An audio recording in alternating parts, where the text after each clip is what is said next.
Assalamualaikum warahmatullahi wabarakatuh. Perkenalkan, nama saya Erika Adi Pratama dari Prodi Bimbingan dan Konseling NIM 17514.069. Di sini saya akan melakukan pelayanan sosial, respek terhadap orang lain, dan sebelumnya mari kita berdoa menurut agama dan kepercayaan masing-masing. Berdoa dimulai.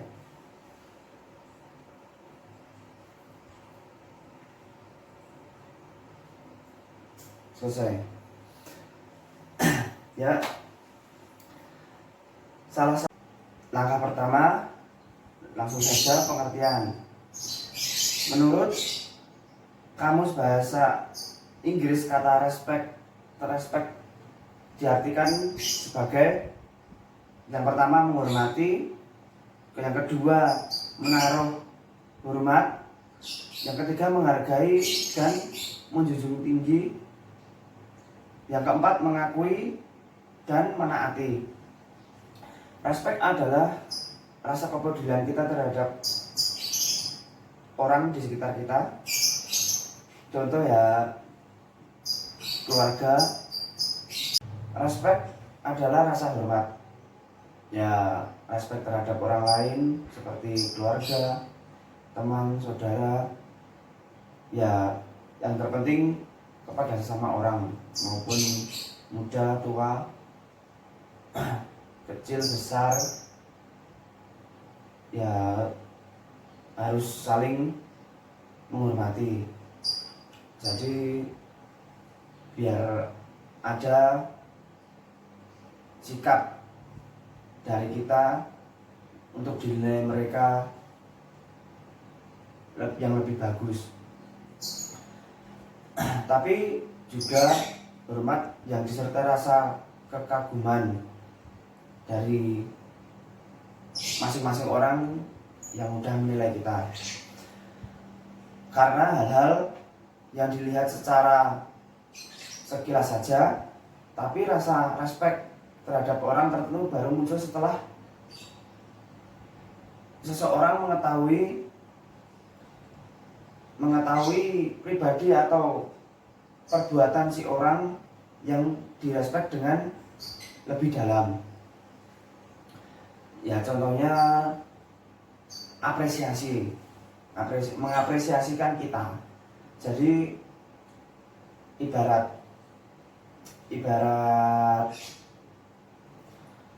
kita melakukan hal yang menurut mereka itu sangat mulia, bisa dikatakan mulia, itu mereka akan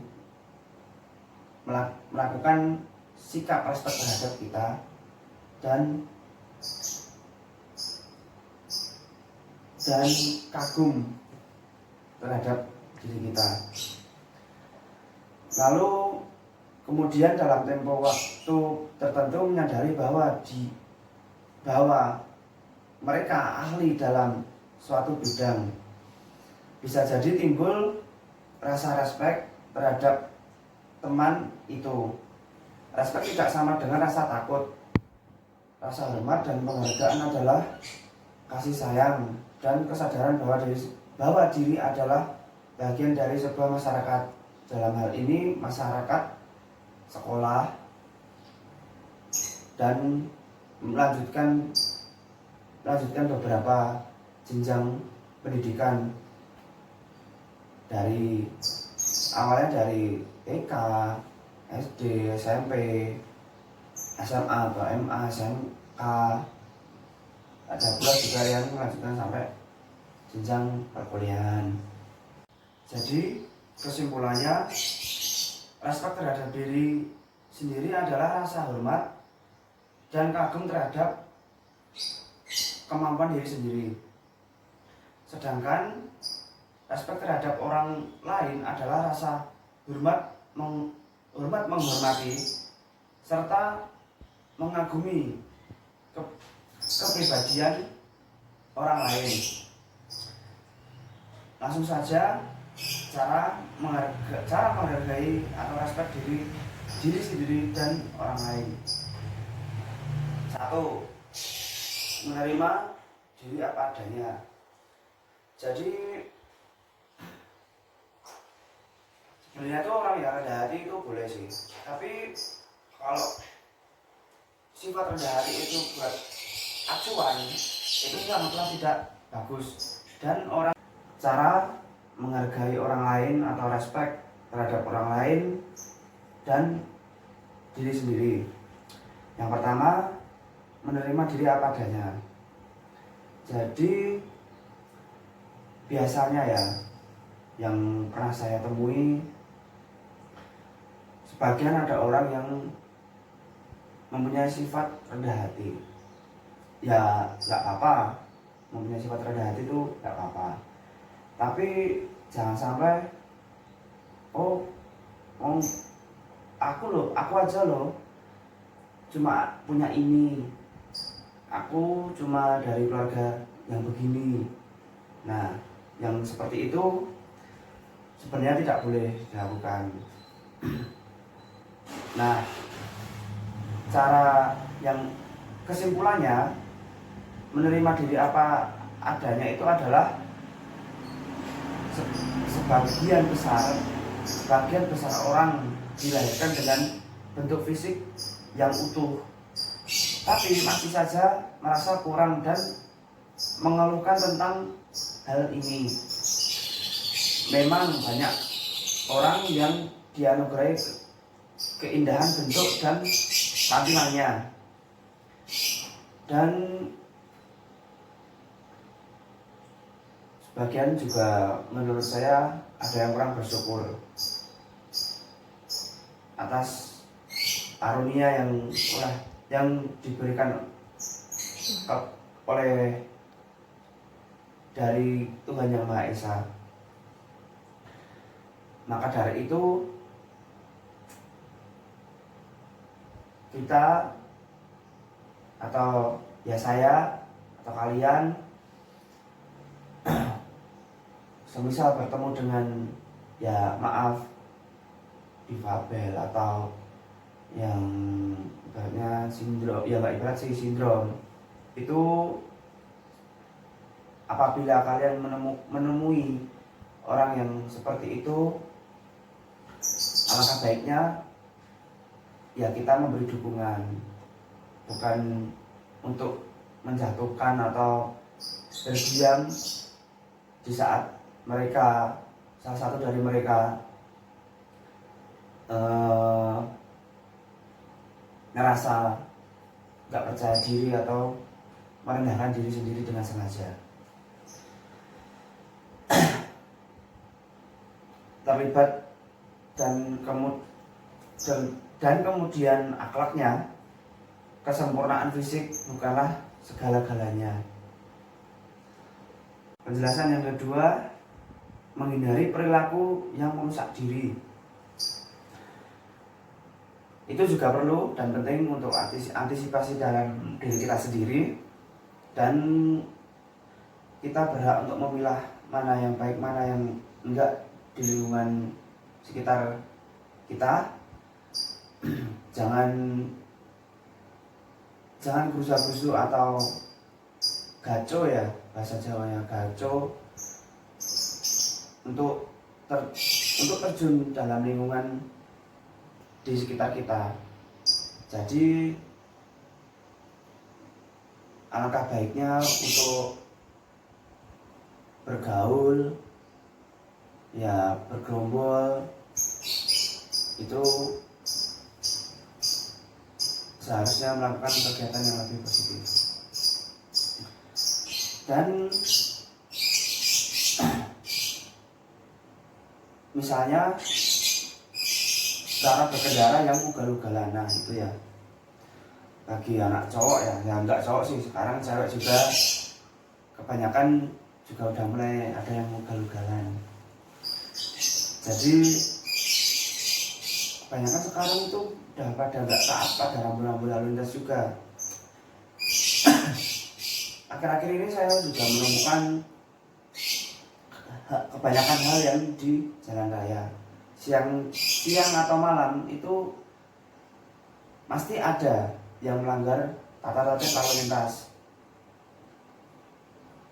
termasuk di lampu merah.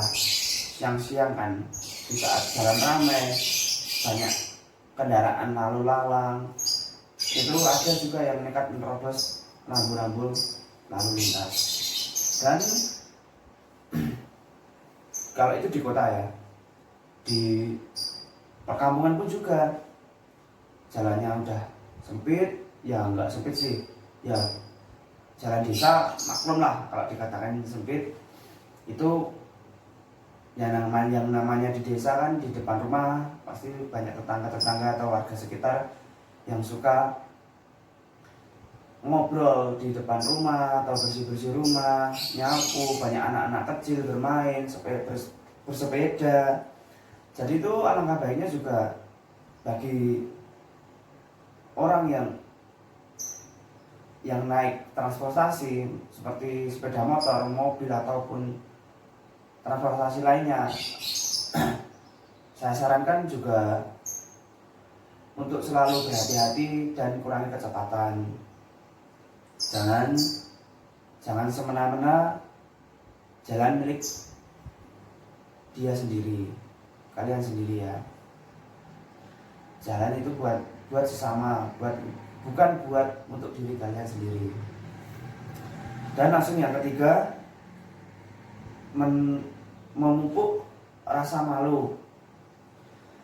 Rasanya tidak berlebihan jika saya mengatakan bahwa rasa malu itu merupakan salah satu indikasi utama yang membedakan antara orang yang waras dengan para penderita skizofrenia.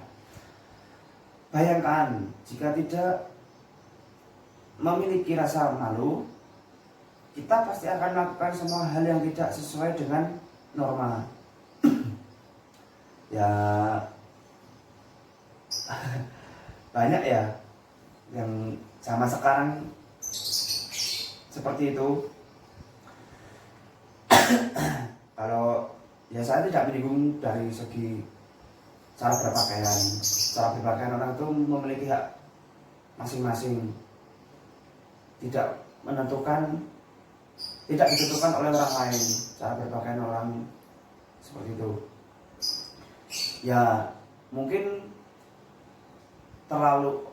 penilaian orang itu terlalu frontal terhadap orang yang misalnya ada orang satu yang berpakaian tidak sesuai dengan norma. Nah itu juga bisa menjadikan pandangan orang-orang jadi pusat perhatian lah. Harusnya ya orang yang tidak berpakaian sesuai norma itu merasa malu pada dirinya sendiri dan mungkin merasa ilfil dilihatin jadi pusat perhatian orang di tempat umum. Tapi ya nggak apa sih, itu kan haknya sendiri-sendiri. Jadi kan yang beli baju kan ya mereka sendiri, nggak kalian yang membelikan bajunya. Ya kan kalau menurut kalian menilai itu terserah mau gimana. Yang penting kan ya nggak langsung frontal. Alangkah baiknya ya dikasih tahu pelan-pelan. Atau mungkin lagi seumpama dia bawa jaket atau apa, ya suruh pakai aja jaketnya, gitu aja. Itu hal kecilnya loh ya. Terus jika sudah demikian, masih adakah harga diri orang tersebut? Ya masih, ya tentunya masih ada dong. Kalau harga diri masih ada. Tapi ya kalau menyinggung soal tata cara berpakaian atau kelakuan itu ya mungkin saking ke bawah suasana ya sama suasana tempat, sama temen. Kalau misalnya anak cewek itu kalau ketawa sampai ngakak-ngakak, terbahak-bahak gitu kan, ya umumnya emang nggak bagus. Kalau misalnya anak cewek ngakak sampai sampai ngakak-ngakak sampai kenceng, terus ya yang cowok sampai ya kebahas suasana sakitnya, ya maaf ya bicara kotor gitu, ya sebenarnya nggak boleh. Tapi ya udah itu tadi, nggak ada salahnya juga untuk kita menegur dengan cara yang sopan, bukan dengan cara yang arogan atau membalas dengan hal seperti itu. Dan yang keempat, menjaga nama baik itu perlu. Tidak ada yang mau menghargai orang-orang yang tidak mempunyai nama baik. Jika nama sudah tercemar, maka orang pun akan segera menjauhi kita. Hal ini menunjukkan betapa pentingnya untuk menjaga nama baik, apalagi jika kita keluar bahwa ketika melakukan suatu perhatian melanggar norma.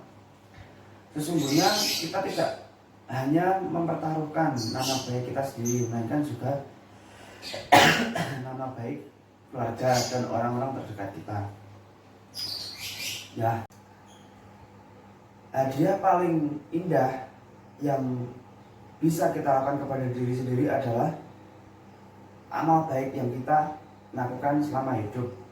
Ya bukan cari muka ya, yang saya maksud tuh di depan orang-orang yang pernah menjudge kita, atau sebelumnya kita sudah pernah melakukan kegiatan yang sudah melanggar norma, ya di kampung ya di luar kampung. Itu maksud saya bukan mencari norma, mencari muka. Jadi itu memang dobrakan dari hati mereka masing-masing untuk melakukan kegiatan positif, beramal, go green, ataupun bakti sosial. Nah, cukup itu saja yang saya sampaikan, dan bila merasa kurang, saya cukupkan materi pelayanan sosial soal respek terhadap orang lain. Sebelum saya tutup, ada baiknya kita berdoa menurut agama dan kepercayaan masing-masing. Berdoa mulai.